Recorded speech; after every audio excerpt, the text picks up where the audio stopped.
नमस्कार दोस्तों, एक बार फिर हमारे YouTube चैनल में आप लोगों का हार्दिक स्वागत है। लेटेस्ट अपडेट निकल के आए हैं कि कर्मचारियों के लिए बहुत बड़ी खुशखबरी है। फिटमेंट फैक्टर बढ़ने से केंद्रीय कर्मचारियों की सैलरी में हुआ बम्पर इजाफा।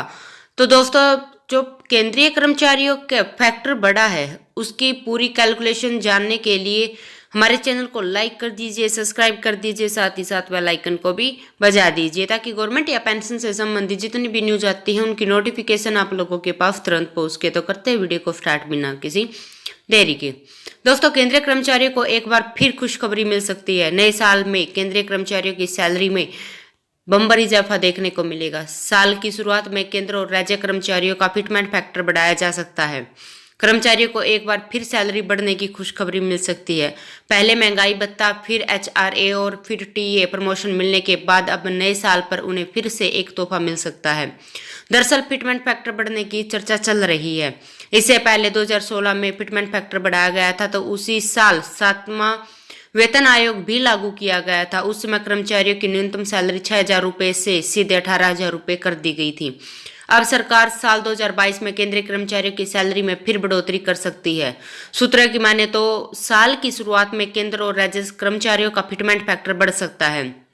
फिटमेंट फैक्टर के साथ ही केंद्रीय कर्मचारियों के न्यूनतम वेतन में एक बार फिर बढ़ोतरी होगी। फिटमेंट फैक्टर वो फैक्टर है जिसमें केंद्रीय कर्मचारियों की सैलरी 2.5 गुना से ज्यादा बढ़ जाती है और 7th पे कमीशन की सिफारिश के आधार पर केंद्रीय कर्मचारियों की सैलरी भत्तों के अलावा उनकी बेसिक सैलरी और फिटमेंट फैक्टर से ही तय की जाती है। दरअसल केंद्र और राज्य सरकार के कर्मचारियों की लंबे समय से मांग थी कि उनके फिटमेंट फैक्टर को 2.57% से बढ़ाकर 3.68% कर दिया जाए। उम्मीद है कि 1 फरवरी 2022 को पेश होने वाले बजट से पहले केंद्रीय कर्मचारी का फिटमेंट फैक्टर का फैसला हो जाएगा। इसके बाद कर्मचारी की न्यूनतम सैलरी में इजाफा देखने को मिलेगा। तो दोस्तों, हम आपको कैलकुलेशन समझाते हैं कि फिटमेंट फैक्टर बढ़ने के बाद कर्मचारियों की सैलरी कितनी हो जाएगी। न्यूनतम बेसिक सैलरी पर हम कैलकुलेशन करेंगे। न्यूनतम बेसिक सैलरी अगर किसी कर्मचारी की 18,000 रुपये है तो भत्तों को छोड़कर 18,000 को अगर 2.57 से मल्टीप्लाई करते हैं तो 46,260 रुपये आएंगे। 3% के आधार पर 26,000 को 3 से गुना करते हैं तो 78,000 रुपये आते हैं और 78,000 में से अगर 46,260 रुपये माइनस करते हैं तो 31,740 रुपये आएंगे। यानी कुल मिलाकर कर्मचारी की सैलरी में 31,740 रुपये का इजाफा होगा। और ये कैलकुलेशन न्यूनतम बेसिक सैलरी पर ही किया जाएगा। अधिकतम सैलरी वालों का लाभ और भी ज्यादा होगा। दोस्तों, केंद्रीय कर्मचारियों के फिटमेंट फैक्टर को केंद्रीय कैबिनेट से मंजूरी मिल सकती है। बजट से पहले कैबिनेट के अप्रूवल के बाद उसके बजट के एक्सपेंडिचर में शामिल किया जा सकता है, लेकिन अगर इसमें कैबिनेट की मंजूरी मिल जाती है तो बजट 2022 ड्राफ्ट में शामिल करने की कोई खास जरूरत नहीं होगी। फिटमेंट फैक्टर को अगर मंजूरी मिलती है तो कर्मचारी की सैलरी में बम्पर इजाफा होगा। दरअसल फिटमेंट फैक्टर बढ़ने से न्यूनतम वेतन भी बढ़ जाता है।